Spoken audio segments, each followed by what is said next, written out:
আমার আম্মু ধরছে এই মুরগিটাকে নাকি আজকে জবাই করা হবে। আর আমার ভাইয়া নিয়ে চলে আসছে এই জামগুলা। আর আমার ছোট্ট মামাতো ভাই উঠে যাচ্ছে এখন আমাদের আম গাছে। ও নাকি আমাদের আম গাছ থেকে আম পাড়বে। তার সাথে আমার আম্মু আজকে কি, কি রান্না করলো সবকিছু নিয়ে থাকছে আমার আজকের এই ভ্লগটি। হ্যালো গাইজ, আসসালামু আলাইকুম। কেমন আছেন সবাই? আশা করছি সবাই খুব ভালো আছেন। ঈদ তো চলে গেছে, অনেক দিনই হয়ে গেছে। আর ঈদের পর থেকে এই পর্যন্ত গরুর মাংস খেতে, খেতে আর একটুও ভালো লাগতেছে না গরুর মাংস খেতে। তাই আমার আম্মু আজকে ধরতেছে এই দেশি মুরগি। এখান থেকে আজকে দেশি মুরগি ধরে রান্না করা হবে। প্রথমে তো দেখলেনই এই দেশি মুরগিটাকে ধরা হয়েছে আজকে জবাই করার জন্য। এ তো এখানে চিল্লাপাল্লা করতেছে আর ওর সব ফ্রেন্ডসরা বাইরে ঘোরাঘুরি করতেছে কত আনন্দের সাথে। আর এখানে দেখেন আরও কতগুলা মুরগি। আমার আম্মু তো অনেক মুরগি পালে একসাথে, আর মুরগি পালতে আমার আম্মুর নাকি খুবই ভালো লাগে। আমাদের বাড়িতে অনেকগুলা খোপ আছে এভাবে আলাদা আলাদা মুরগি পালার জন্য, আর তারা যেন নিজেদের পার্সোনাল রুমে থাকে এমন একটা ভাবে থাকে। আর এখানে আমার ভাবি কাটাকাটি করতে বসে পড়ছে, আর আমার আম্মু এই সাইডে মুরগিটাকে জবাই করা শেষ করে এখন কাটাকাটি করতে বসে পড়ছে। দুইজনই কাটাকাটির কাজে খুবই ব্যস্ত আছে। আজকে এই মুরগি কাটার সময় তো আমরা দুইজনই অবাক হয়ে গেছি, কারণ এই মুরগিটা কাটার পরে দেখলাম এই মুরগিটার পেটে যে এতগুলা ডিম ছিল, আর এই ডিমগুলা কিছুদিন পরেই পারতো। দেখে অনেকটা খারাপ লাগতেছিল। আম্মু ভাবছিল যে এই মুরগিটা আরও কিছুদিন পরে ডিম পারবে, মানে অনেক দিন পরে ডিম পারবে, তাই এই মুরগিটাকে ধরছিল। আর এখন তো দেখি এই মুরগির পেটের ভিতরে অনেক ডিম। এই মুরগিটা কিছুদিন পরে অনেকগুলা ডিম পারতো একসাথে। তো যাই হোক, এখন তো এই মুরগিটাকে জবাই করা হয়ে গেছে, তাই ভেবে আর কোনো লাভ নেই। এইখানে আমার আম্মু মুরগিটাকে কেটে নিচ্ছে সুন্দরভাবে, আর এখানে আমার ভাবি মুরগির স্কিনটাকে সুন্দরভাবে পরিষ্কার করে নিচ্ছে। আর তারপরে আমার ভাইয়া নিয়ে চলে আসছে এই জামগুলা। এখানে প্রায় ৩ কেজির মতো জাম ছিল, আর এই জামগুলা ছিল অনেক ফ্রেশ। তাই আমরা সবাই মিলে বসে, বসে এই জাম খাচ্ছিলাম। আজকে যেহেতু আমার আম্মু রান্না বাড়ার একটু চাপ ছিল, তাই এই জামগুলাকে আর মাখাইনি। এই জামগুলাকে এভাবেই খাচ্ছিলাম সবাই বসে, বসে। আর তারপরে জাম খেয়ে আমরা চলে আসছি রান্নাঘরের কাছে, আর আম্মু চলে আসছে সবকিছু গুছিয়ে নিয়ে রান্না করতে। এখানে সবকিছু গুছিয়ে নিয়ে চলে আসছে রান্না করার জন্য, আর এখন চুলায় তো জালটাকেও জ্বালিয়ে নিচ্ছে রান্না করবে বলে। আর এখানে এখন প্রথমে পটলটাকে ভাজি করে নিবে, তাই পটলের গায়ে হলুদ আর লবণ দিয়ে দিচ্ছে, মানে পটলের গায়ে হলুদ দিয়ে দিচ্ছে। এই যে দেখেন সুন্দর করে পটলের গায়ে হলুদ দিয়ে দিল। আর তারপরে এখন এক এক করে এই পটলগুলাকে ভাজি করে নিবে। এক এক করে তো সব পটলগুলাকে দিয়ে দিল ভাজি করার জন্য, আর তারপরে দেখেন সুন্দরভাবে ভাজিও করে নিচ্ছে এপিট ওপিট করে। এই পটলগুলাকে আম্মুর ভাজি করা হয়ে গেছে, এখন এই পটলগুলাকে উঠিয়ে নিবে। এই পটলগুলাকে যদি এর থেকে বেশি ভাজি করা হয় তখন কিন্তু পুড়ে যাবে আর তিতা তিতা লাগবে খেতে, একটুও মজা লাগবে না তখন। তাই পটলগুলাকে উঠিয়ে নিল। আর এরপরে দিয়ে দিল এই ডিমটা। এই ডিমটাকেও এখন ভাজি করে নিবে। আজকে আম্মু রান্না করবে পটলের মালাইকারি। চিংড়ি মাছের মালাইকারি যে সিস্টেমে রান্না করা হয়, এটাকেও আম্মু ঠিক সেভাবে রান্না করবে। আর এই যে দেখেন ডিমটাকেও ভাজি করা হয়ে গেছে। আজকে সব ভাজির কাজ আগে শেষ করে এখন রান্না করতেছে আম্মু মুরগির মাংস। আর এই মুরগির মাংস রান্না করার জন্য প্রথমেই পেঁয়াজটাকে ভাজি করে নিচ্ছে, আর তারপরে এর ভিতরে দিয়ে দিচ্ছে মুরগির মাংসটাকে।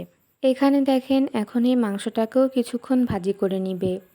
আর এই মাংসটাকে ভাজি করা হয়ে গেলে এর ভিতরে দিয়ে দিবে মশলাগুলাকে। প্রতিদিন যদি একরকমভাবে রান্না করা হয় তাহলে কিন্তু খেতে একদমই মজা লাগে না, একটুও ভালো লাগে না তখন খেতে।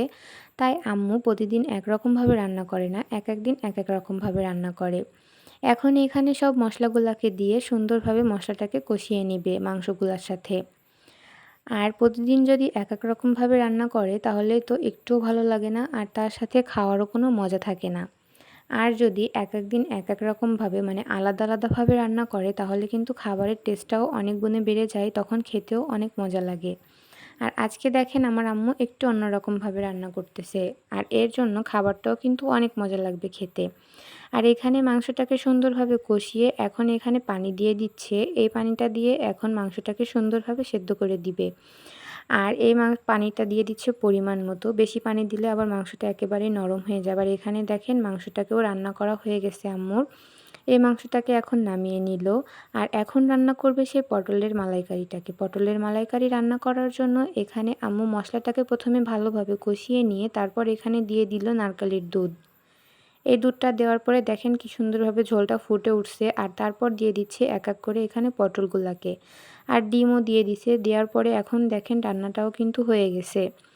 এখানে তো সব তরকারিগুলাকে আজকে আম্মু রান্না করা শেষ হয়ে গেছে, তাই এখন ভাতটাকেও রান্না করার জন্য বসিয়ে দিছে।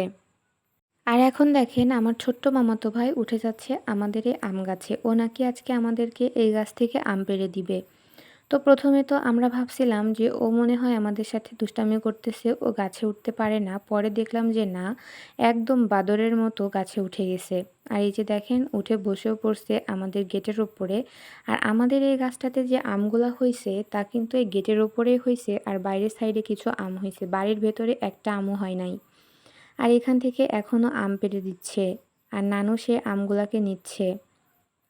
এখানেও সব আমগুলাকে পেড়ে নেওয়া হয়ে গেছে, আর এখন সব আমগুলা তো নানুর কাছে দিয়েও দিছে, আর গাছ থেকে নেমেও চলে আসতেছে। আজকে কিন্তু ও বেশি আম পাড়তে পারে নাই, আজকে মাত্র 5টা আম পারছে। যে আমগুলা ছিল তার ভেতর থেকে ওর এই 5টা আমই পছন্দ হয়েছে, তাই এই 5টা আম পেড়ে নিছে। আর আমার আম্মু দেখেন এখানে বসে বসে চাল ঝাড়তেছে। আজকে আমাদের বাড়িটা দেখে তো মনে হচ্ছিল আমাদের বাড়িটা একদম গ্রামের ভেতরে, অনেক ভালো লাগতেছিল দেখতে। তারপর আম্মুর চাল ঝাড়া শেষ করে আমরা সবাই গোসল করে নামাজ পড়ে চলে আসছি খেতে। আর নামাজ পড়ে এসে দেখি সবাই আমার আগেই চলে আসছে খাওয়া দাওয়া করতে। আমার আম্মু এখন সবাইকে খেতে দিয়ে দিচ্ছে, আর প্রথমে দিয়ে দিচ্ছে সেই পটলের মালাইকারিটাকে। আর এই মালাইকারিটা খেতে কিন্তু অনেক মজা হয়েছিল। এই মালাইকারিটা স্পেশালি আমার নানুর জন্য রান্না করা, কারণ আমার নানু ঝাল খেতে একদমই পছন্দ করে না। আমার নানু মিষ্টি মিষ্টি খাবার খেতে খুবই পছন্দ করে, তাই আম্মু একদম ঝাল কম দিয়ে ওইটা রান্না করছে। আশা করছি আমার আজকের এই ভিডিওটি আপনাদের কাছে ভালো লেগেছে। আমার আজকের এই ভিডিওটি যদি আপনাদের কাছে ভালো লেগে থাকে তাহলে অবশ্যই আমার চ্যানেলটিকে সাবস্ক্রাইব করে দিবেন এবং লাইক, কমেন্ট, শেয়ার করে আমাদের পাশে থাকবেন। এখানে আম্মু নানুকে খেতে দিচ্ছিল যখন, তখন দেখতে আমার কাছে খুবই ভালো লাগতেছিল, কারণ আম্মু প্রতিদিন আমাকে এভাবে খেতে দেয়, আর আজকে নানুকেও খেতে দিচ্ছে। আমার নানু তো আমাদের বাসায় আজকে অনেক দিন পরে আসছে, তাই সবাই মিলে একসাথে বসে গল্প করতে করতে খাবার খেতে খুবই ভালো লাগতেছিল। সবাই মিলে আমরা গল্প করতেছিলাম আর খাবার খাচ্ছিলাম। আশা করছি আমার আজকের এই ভিডিওটি আপনাদের কাছে ভালো লেগেছে। দেখা হবে নেক্সট কোনো ব্লগে। আল্লাহ হাফেজ।